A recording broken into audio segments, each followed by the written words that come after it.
Morning everybody. I thought today I'd do a little vlog on my own about men's mental health. The reason why I'm doing this is basically the last week or so I've had quite a few night terrors, and it's a lot to do with my best friend Greg's passing. And I think the best way to deal with it is obviously maybe promote mental health in men and promote awareness, and by doing this vlog. Greg was my best buddy. We met over 20 years ago. He had a wonderful zest for life. He travelled. He had great ambition. I really admired his ambition. He was the type of guy that had dreams, and he would fulfill his dreams. He used to even went as far as going to Australia for a year and travelling from one end of it to another on a working holiday. He was a diver, and he worked all over the world. He worked in faraway countries. He had a fantastic career, and he got to travel to some really strange countries. We really got on well when we first met, and we bonded, and he became my little brother. And we used to send each other silly text messages, WhatsApp messages. He used to send me pictures of all his latest girlfriends, all his Kylie Minogue lookalikes. He was obsessed with her, and we used to have great banter. We used to tease each other rotten, and you know, when he was home, he used to come round, spend some time with the family, hang out with the kids, show off his latest gadget or his latest car. You know, he saved hard, he worked hard, he saved hard. He had, you know, brand new Porsche, he had brand new motorbikes, he had every man's toy you can ever imagine, and I used to tease him rotten about it, you know. The last time I saw him, he came up to see us all. He was a little bit quiet. I never thought much about it. I did ask him if he was okay. He said he was just tired. He'd been working hard. He was worried about his job a little bit, worried about whether he was going to get some more work, you know, and all that. But he said he was fine. And he went off, and he was going off to work in some faraway weird country like he did, and he said he'd keep in touch, and just told me to, as he always said, take it easy. He sent me a few texts while he was away, some pictures of him in his diving gear, and you know, a little bit of banter, and then said he was going to come home soon and see us. And when he does, he'd throw me a text, and he'll make arrangements to come up and grab a Chinese together and have a bit of banter together. That was the last I heard from him. And then one day we got a phone call out the blue,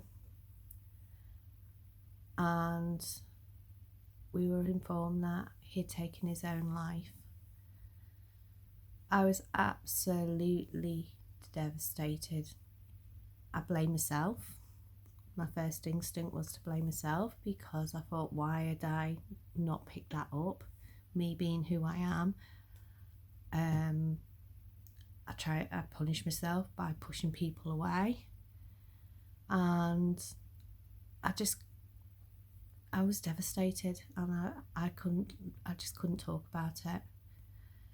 I don't know, to this day, I don't know why, you know, he left them sorry notes. I don't know why. I do know he was in the army, and he never really discussed what he did in his time in the army, but with that, it told me that there was stuff that maybe he'd seen or witnessed which might have affected him. What I'd like to do today is try and raise some awareness that, you know, always try and reach out to somebody. I think it's really, really important. And if they say they're okay, they're not necessarily okay. There's a lot of resources out there to help men with mental health, especially nowadays on social media sites. I've found this out over the last couple of months with doing all the Genrar stuff and everything and promoting mental health awareness and grief awareness. And there is people that people can go to, but not necessarily friends or family members. They might want to talk to somebody that doesn't know anything about them. There's amazing mental health awareness groups out there. To name a few, it's your boy Jamie on Instagram. He does amazing work to promote mental health awareness and trying to get laws changed and things like that. There's the Mental Health Wolf. He, again, does the same thing as Jamie. There's loads and loads of things out there for men. As you can see, I do struggle with this one because, even now I find it really hard to talk about it because I'm still in a way put a bit of blame on myself because I didn't pick it up, but I don't think anybody would have done, to be quite perfectly honest with you. He was a very private guy. He kept himself to himself. He was a man's man. He didn't like to admit he was, things were wrong. And he was a hard one to try and break down the walls. And I wish now, I regret not trying to dig a little bit deeper with him. But I think even doing that wouldn't have stopped him doing what he did. So with that in mind, please always remember, you never know what's going on behind people's masks. If you can, if somebody's acting out a bit out of character, give them a bit of time. They might not respond and they might push you away, but they'll know that you care, and maybe it might prevent them choosing a different pathway to what they were thinking of. Okay, well, I'm going to go now. Hope you all have a great Sunday. Big hugs from me and Jenny. And we'll be back soon with some Genrar vlogs and a bit more fun. Okay? Bye.